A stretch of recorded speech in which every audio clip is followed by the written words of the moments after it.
Iran and the United States will meet for a new round of negotiations on Friday in Oman. This was confirmed by Iran's Foreign Minister Abbas Araqchi and the White House after days of conflicting reports about when, where, and whether the talks will happen at all in the first place.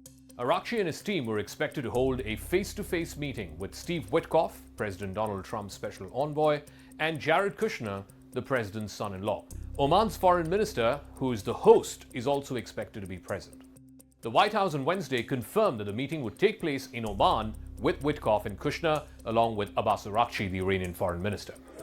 Mr. Araqchi announced on social media that the talks would take place in the Omani capital, Muscat. That meeting on Friday would be the first time that Tehran and Washington have held face-to-face talks since the 12-day war back in June.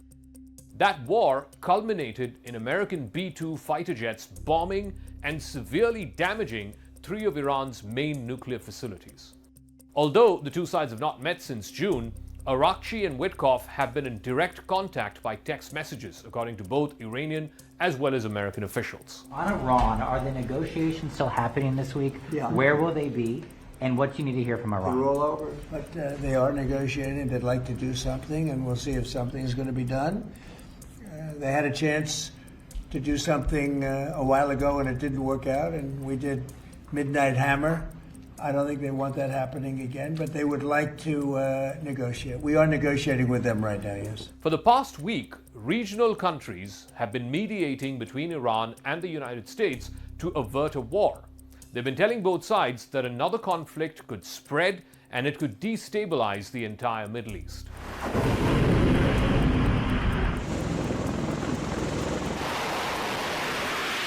Trump has threatened Iran with a massive armada after moving a number of warships close to the Gulf. He's also vowed to carry out military strikes against Iran with speed and violence.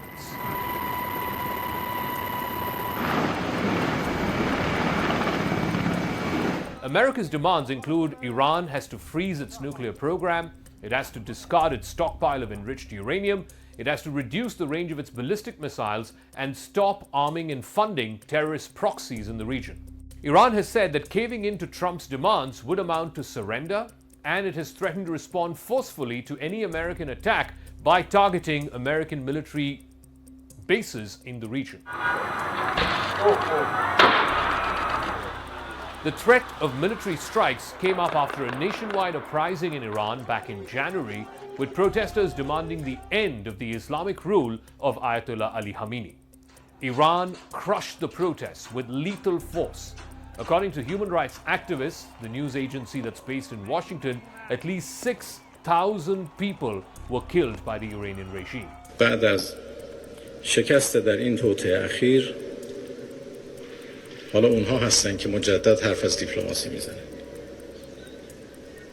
و ما هم همیشه آماده دیپلماسی بودیم به شرط آنکه از موضع برابر باشه به شرط آنکه با احترام متقابل باشه و برای تأمین منافع متقابل با مردم ایران باید با احترام حرف زد هر که با احترام حرف بزنه با احترام هم جواب میگیره و هر که با تهدید و زور حرف بزنه با همان زبان پاسخ میگیره ما آماده دیپلماسی هستیم ولی باید بدانند که دیپلماسی با تهدید با ارعاب با فشار همخوانی نداره دیپلماسی مرام خودش رو داره. For the past few days, details about the talks have gone back and forth.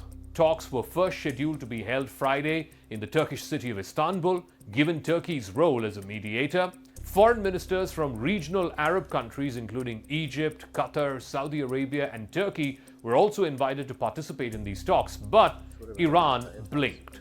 On Tuesday, Tehran requested a last-minute change of both venue and format.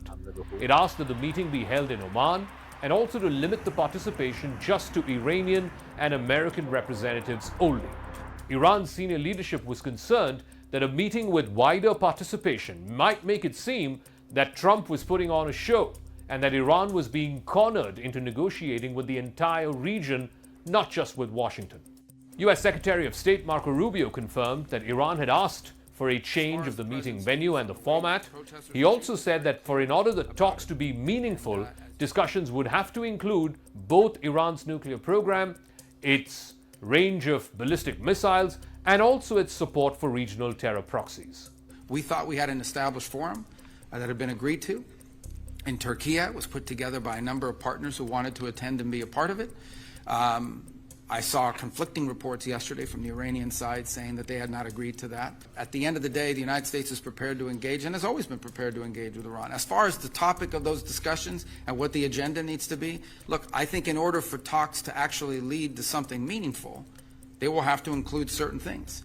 And that includes the range of their ballistic missiles. That includes their sponsorship of terrorist organizations across the region. That includes the nuclear program, and that includes the treatment of their own people. The planned talks almost collapsed Wednesday morning when Araqchi informed his Arab counterparts that if the United States insisted on broadening the discussion beyond Iran's nuclear program, then the talks would be called off. So as news of Iran's stand emerged, the country's currency, the rial, took a nosedive against the American dollar. Arab countries in the region mobilized and persuaded both sides to hold the meeting in Oman on Friday and not to lose the momentum of talks. Then the talks were back on again, with Araqchi saying that he was grateful for our Omani brothers for making all the necessary arrangements. And so Iran was walking a fine line between maintaining control over these talks and not alienating its Arab allies. The United States agreed that the talks would be held in Oman. It would exclude all the other regional actors, from Egypt to Qatar to Turkey. Iranian officials also agreed to go face-to-face with their American counterparts.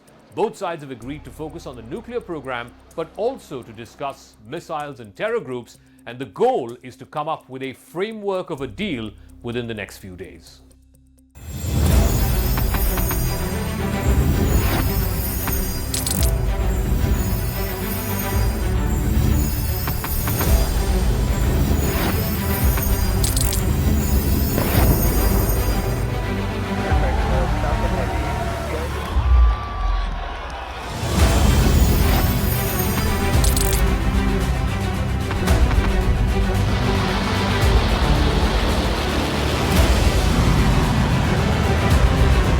Been fighting so long and so hard that they don't know what the they're doing.